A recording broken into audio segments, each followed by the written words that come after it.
In 2008, eagle-eyed Star Wars fans noticed a new book listed on the Random House catalog, Blood Oath by Elaine Cunningham. Slowly, more details started to come out. It was going to be released in April of 2009. It was going to be set after Legacy of the Force Invincible, and it was going to involve primarily Zekk and the Hapen twin cousins of Tenel Ka that he met in that last book of the Legacy of the Force series. Unfortunately, the release date was then pushed back to November of 2009 and finally April of 2010 before the book was ultimately canceled. Due to personal matters outside of her control, Elaine Cunningham was not able to finish the story, and when Del Rey didn't have the book by August of 2009, they had to can it. Unfortunately, what that means is that Zekk is missing in action for the first few Fate of the Jedi books. And when he finally shows up again in book number 4, Backlash, we're given this slapdash quick explanation of where he's been and what happened to him all along. Fate of the Jedi Backlash by Aaron Allston ultimately made it to number 4 on the New York Times bestseller list for the week of March 28th, 2010, and was ultimately on the list for 2 weeks. So all I knew going into Backlash was that Ben and Luke were going to be chasing after the Sith apprentice that they first confronted in the previous book, Vestara Khai, and that maybe, that Jedi madness stuff would continue. But otherwise, I didn't really have a clear picture in my mind of what to expect. So, a brief summary. Repercussions from this mysterious plague of madness among the young Jedi continue to put Chief of State Dala and the Jedi Order at odds.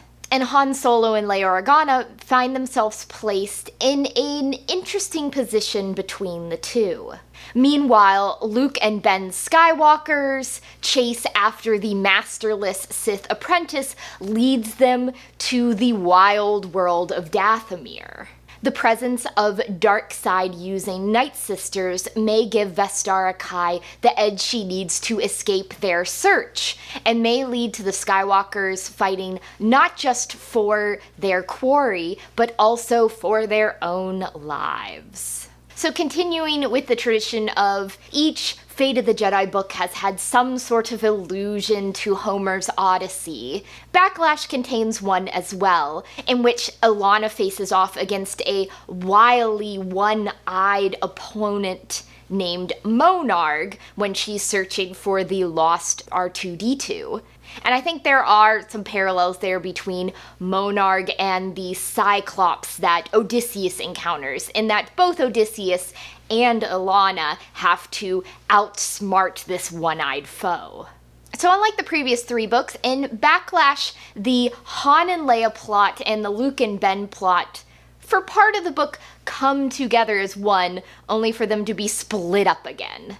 So chasing after Vestara Khai, Luke is able to track that blood trail he left on her, so they know that she's headed to Dathomir, and that Vestara is sending word to the Lost Tribe of the Sith to let them know what she found, but the ship that she's in doesn't have that kind of communication, so that's why she's on Dathomir. And when Luke and Ben know that they're heading towards Dathomir, they contact Han and Leia, who join them. They all head into the jungle in search of Vestara. Han and Leia leave Ilana behind at the spaceport, which leads to her adventure retrieving R2-D2. They join up with a group of witches who want to join clans with this men's clan, but there's problems afoot because Night Sisters are trying to stop them from doing that.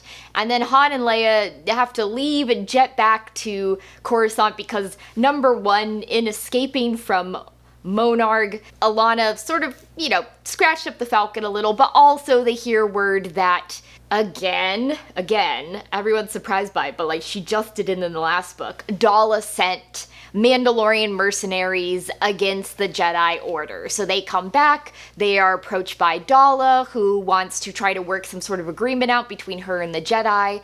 And so Han and Leia's plotline joins back up with Jaina's plotline on Coruscant, with the bad vibes going on between Dala and the Jedi. And Jaina's plotline was mainly another Jedi that comes to madness. They take them back to the temple, and then Dala's like, no, my forces need him, and that's the Mandalorian fight.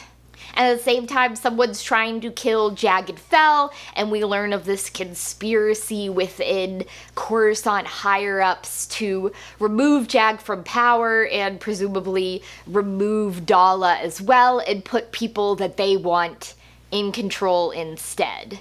And back on Dathomir, the clan of witches and the men's clan join together and form a new clan called the Bright Sun Clan, and they face off against the Night Sisters and are triumphant. And then Luke and Ben figure out how Vestara got a message back to her people, and her people show up and take a bunch of Night Sisters with them, but they leave Vestara behind. So now Vestara's with Luke and Ben, and they've also picked up Dion, who was part of their Dathomiri group as well, and they're gonna head back to the Maw to deal with that Abeloth problem, except that a bunch of Sith ships show up and are like, you may not leave Dathomir. And that is presumably where we will pick up in book number 5. So let's talk about Luke and Ben first. It seems that in the excitement of discovering there are Sith out there, that they have completely forgotten about that whole, we're gonna retrace Jason's Force journey to figure out why he fell, and it's more Sith will chase after the Sith. I mean, maybe you could spin it that we're pretty sure Jason went to Dathomir because he knew that Night Sister trick of blood trails, but whatever. They're following Vestara. And as with the previous books, they get sucked into problems that are not their problems, but because they're Jedi, they're bound to help.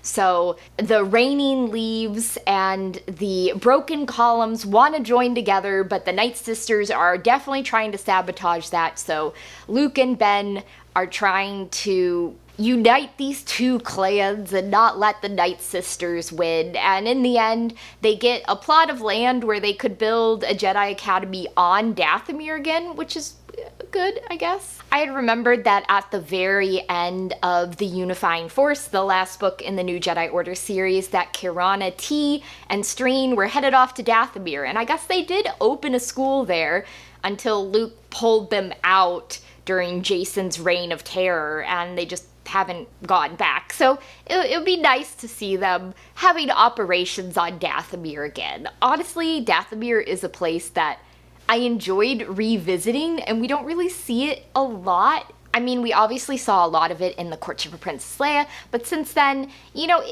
not really a lot of Dathomir, although I know that we have characters who are Dathomiri witches who joined the Jedi Order, then we have people like Tenel Ka, who is Hapen, but also very connected with her Dathomiri heritage. So I guess it was just nice to revisit it again. But it did feel a lot like Luke's and Ben's travels in especially books 1 and 2, where you're like, okay, where are we going here? Are we making genuine large plot progress, or is this more like a nice little road trip but not affecting the overarching stuff a lot? And while I do think there was progress made with the Sith plotline and the development there, it did have shades of that Luke and Ben stumble into someone else's problem and solve it. And I did like seeing the progress that has happened on Dathomir, that decades after The Courtship of Princess Leia, we are seeing reverberations of Luke and Leia and Han and Isolde's visit there. That men who were kept as slaves were like, hey, we're not putting up with this anymore, and formed their own clans. And that now we even have these men's clans and women's clans wanting to unify and become one diverse clan. And that because of that, again, Hapen connection, we have Hapens who moved to Dathomir. So their culture is changing, even if it only at times feels incrementally. And Luke and Ben continue to have a good rapport. I like the jokey relationship that they have.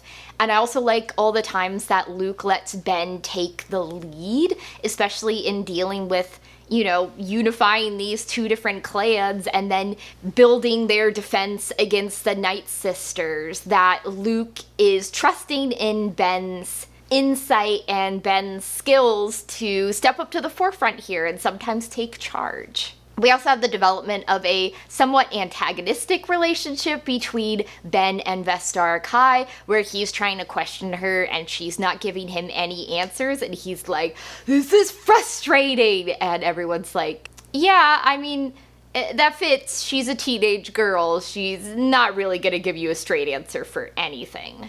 And Vestara's lying through her teeth, but at the same time, I do think she enjoyed part of her sojourn among the Dathomiri, that she's manipulating the Night Sisters to get what she wants, and she thinks that her Sith will make them better.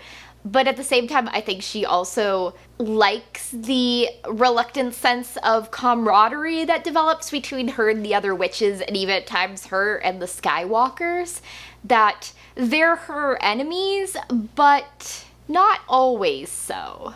And I liked Han and Leia reuniting with Luke and Ben, even if it was briefly, although I'm not sure how needed it was to the story. I like to see, you know, this extended Skywalker family coming together and doing things together. But Han and Leia are only there for part of it. They're there when Luke and Ben join up with the Reigning Leaves clan and hear about their problems, and are there for their, like, Dathomiri Olympic Games, and then when the Night Sisters first start to attack. But then as soon as they hear what's going on in Coruscant and what happened with Allana, they rush back. And once they're on Coruscant, Daala's basically like, "Hey, I need to work with the Jedi. Like, this is not a tenable situation, and I'm starting to realize that I think we're both being manipulated here. So can we work stuff out?" And Han and Leia are like, "Yeah, I mean, we'll be your go-between, but just know that, like, we're looking out for the Jedi here." Which seemed to be playing to especially Leia's strengths. I feel like once Leia became a Jedi, she doesn't have a lot of situations where she can put her diplomatic skills to use, and in fact sometimes seems to be, like, aggressively not using them. So I'm fine with Leia and Han being the go-between here, especially when it means that they get to play good cop, bad cop. And I sort of wish that they had brought Allana along when they went to Dathomir, because again, it's part of Allana's heritage.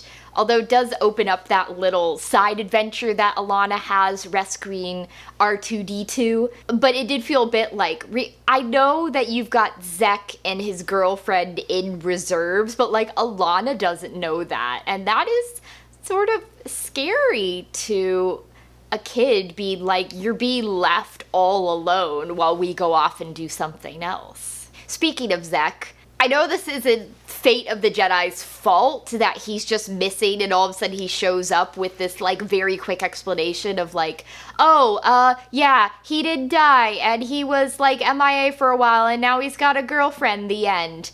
Because no one would have known that Blood Oath was going to be canceled. But as it is, it's like 3 books of no one even talks about Zekk after Zekk played, you know, a fairly large role in the previous series.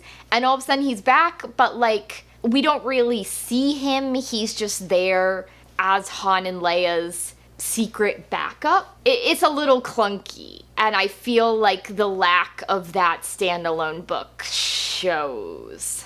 And then back on Coruscant, fortunately, we don't have any of that solo family tension that existed in the previous book, where Jag heard that Daala was getting Mandalorian mercenaries, but he only told Jaina, and then Han and Leia were mad about it, and I was like, this is a stupid conflict. Fortunately, none of that is here. Instead, we have 2 assassination attempts against Jag, and one of them also seems to be against the Solos, and they're like, it's Daala, but the reader finds out it's not Daala, it's one of the Imperial Moffs, and then Galactic Alliance senators who want to bring back the Empire, but good? Okay, whatever, dudes. But anyway, they, yes, are actively doing things against Dala. They are twisting the public perception of her. And I do appreciate when Dala's not just like the villain here, that she's a little bit more complex, that you can see that she's in a difficult situation and she's maybe not making the right choices, but you can see why she's making those choices. Do I still think that Dala, as the chief of Save the Galactic Alliance, is bonkers? Yes. Would it have made more sense for her to become the head of the Imperial Remnant after Pelayan died? Yes, but anyway, we gotta work with what we got here. And you can see how she's being manipulated, that they're saying, oh, well, you know, you're putting Tahiri Veila on trial, but you're not putting Cha Niathal on trial. And I went, yeah, that's an interesting point, because why wasn't she put on trial? I mean, she also led a coup that overthrew the previous head of state, and she was allied with Jason until she turned on him, and like we haven't heard anything of her. But then the very act of saying like, hey, we're gonna put you on trial leads to her committing suicide, which then leads to the perception against Dala shifting again, like how dare Dala drag this up and put this woman through it. So there's definitely a lot of political currents happening here. I do think that the Jedi surprise, like, oh no, Dala ordered Mandalorian mercenaries after us in this book, feels a little strange when she previously did it in Abyss when they were trying to sneak the Madden Jedi off Coruscant so they could take them to the Hapen cluster. But like, okay guys, I guess in that case, it was the Mandalorians attacking them, you know, somewhere else on Coruscant. And here was the Mandalorians coming in and attacking them on their home turf. And that's like a definite escalation there. And we see a little bit of Tahiri Veila, which is that her trial is still going forward. Since she can't have Nawara Ven represent her, she has a new lawyer who says, I think you're a victim here. I think you were manipulated by Jason Solo, but I also think you should take this plea deal and inform on the Jedi. And Tahiri is like, no, I will not do that. But also she does view herself as to blame for Admiral Pelayan's death. And I feel like I don't think Tahiri's case here is clear-cut. I think it's both. I do think that she was a victim of Jason Solo's manipulation, but she also did very much assassinate Admiral Pelayan, that she shot him and left him to die. So I can definitely see the guilt that she feels there. And so I guess that is something that will be developed over the next few books. Towards the end of Abyss, I started to get a little confused about what was going on with Abeloth. Not Abeloth's nature, she is obviously very evil, but it seemed like the Sith wanted to take her off her planet, but she wanted to get the Skywalkers. So when the Sith ambushed the Skywalkers on Sinkhole Station, I was like, is Abeloth with them? As we find out here, the answer is no. Abeloth is still on her planet, but the Sith obviously are very interested in Abeloth. So I guess that's the Sith progress here, that Vestara sends them the coordinates to the Maw to get to Abeloth, and that is very bad, and Luke and Ben will have to try to stop them. So the Eldritch Terror of Abeloth that we saw in Book 3 is not just one of Luke and Ben's one-off Force adventures. Presumably her threat will continue through the next books. Before I get into my issues with Backlash, I just wanted to give a little bit of the real-world backstory behind Backlash, which is basically that in March of 2009, while on book tour for book number 1 in the Fate of the Jedi series, Outcast, Aaron Allston suffered a heart attack, and then he had to have quadruple bypass surgery. And yet, Allston still had Backlash ready to go by March of 2010. So I do see a number of issues in Backlash, but it's hard for me to separate, like, would those have been issues if Aaron had been in perfect health and had all the time in the world to work on this? Or are these issues because Aaron was somewhat rushed in making his deadline because of his very traumatic health issues he was going through?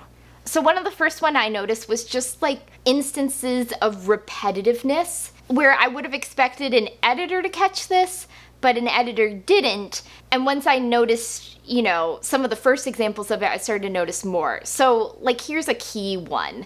We are given a description of Jaina towards the beginning of the book that goes something like this. A tiny woman and a delicate beauty, had Jaina not been famous because of her parents and her own exploits, she might have been mistaken for the type of athlete who won fame for some sports victory, then spent the rest of her professional career fulfilling lucrative product endorsement contracts. In truth, she cared little about her looks or money. Her continued service to the Jedi was proof enough of the latter.